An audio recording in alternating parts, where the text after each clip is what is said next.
La majorité des grandes municipalités s'approvisionnent en eau de surface, même si sa qualité laisse généralement à désirer.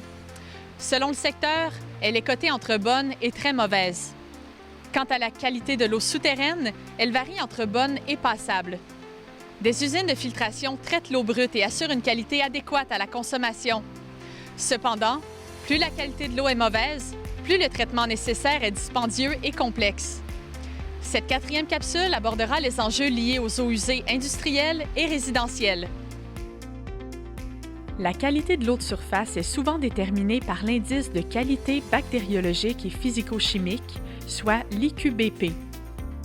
L'IQBP 3 se base sur 3 paramètres. L'IQBP 10 se base sur 10.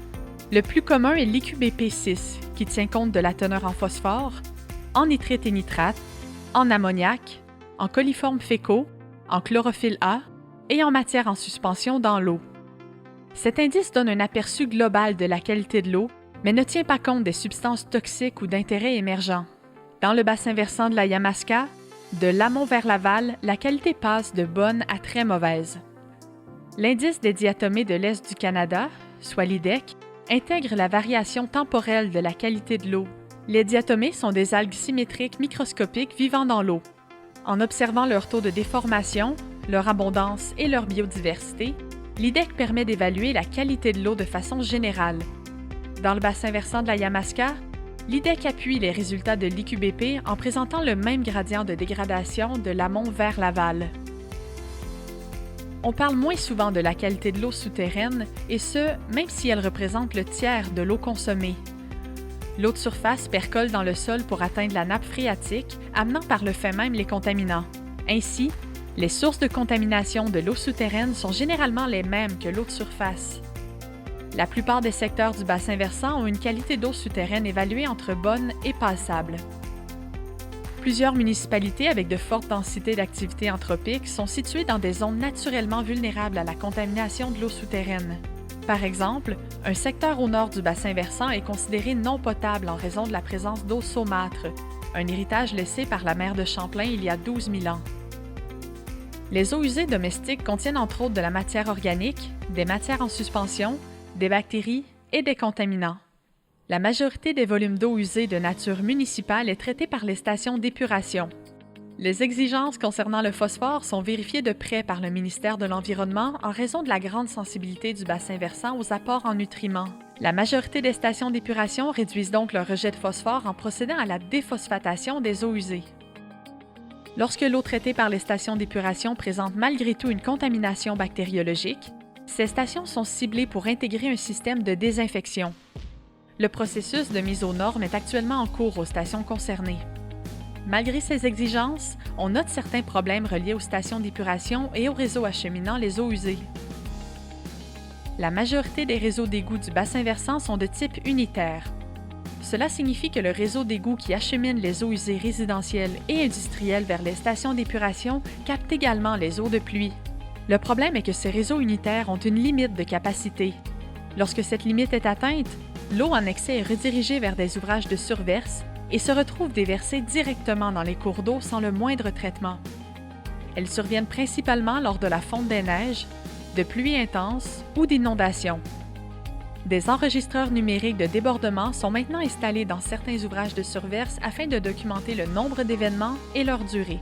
Une façon d'améliorer la gestion de l'eau de pluie consiste à débrancher les gouttières et les drains de fondation des maisons, des commerces et des industries des réseaux d'égouts unitaires.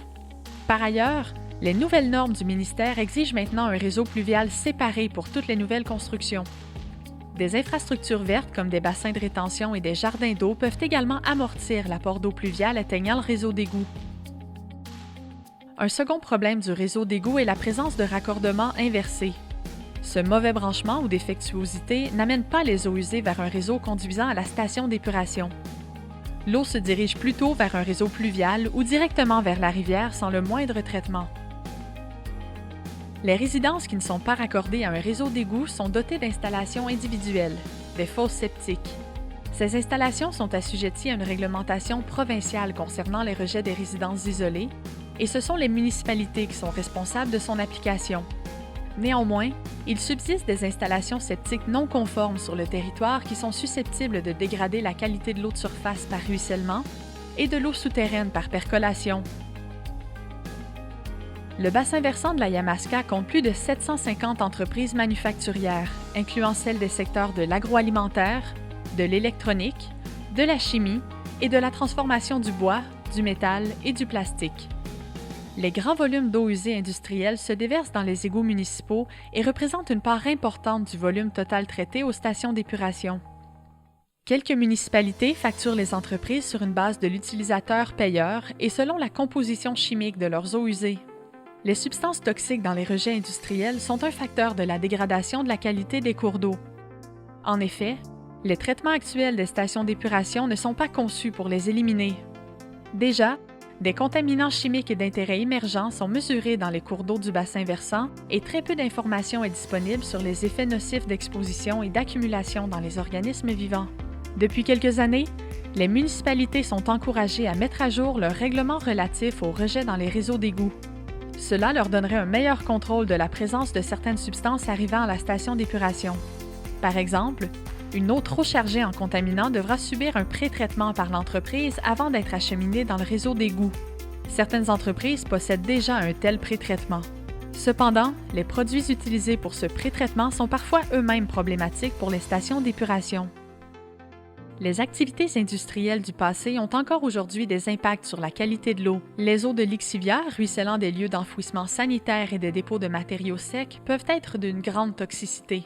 Il existe peu d'informations disponibles sur la localisation et le contenu des terrains qui ont jadis servi de lieux d'enfouissement. Il existe aussi des terrains présentement contaminés par des activités industrielles et commerciales et par des déversements accidentels. D'autre part, d'anciens sites de carrières et de sablières n'ont jamais mis en place les mesures de restauration comme l'exige aujourd'hui la réglementation. Certains sites encore en exploitation possèdent des droits acquis qui compliquent l'application de ces mesures. Tous ces sites non conformes sont des sources de contamination potentielles ou réelles et représentent une menace importante pour la rivière Yamaska et ses tributaires. Cette quatrième capsule a élaboré sur les enjeux liés aux eaux usées industrielles et résidentielles, liés aux deux problématiques suivantes: la qualité de l'eau de surface et la qualité de l'eau souterraine. Lorsqu'on sort de la ville, on constate que l'agriculture est très présente. Si essentielle soit-elle, les pressions chimiques et physiques qu'elle impose aux écosystèmes aquatiques ont des impacts directs sur la qualité de l'eau. C'est ce que nous allons voir dans la capsule 5.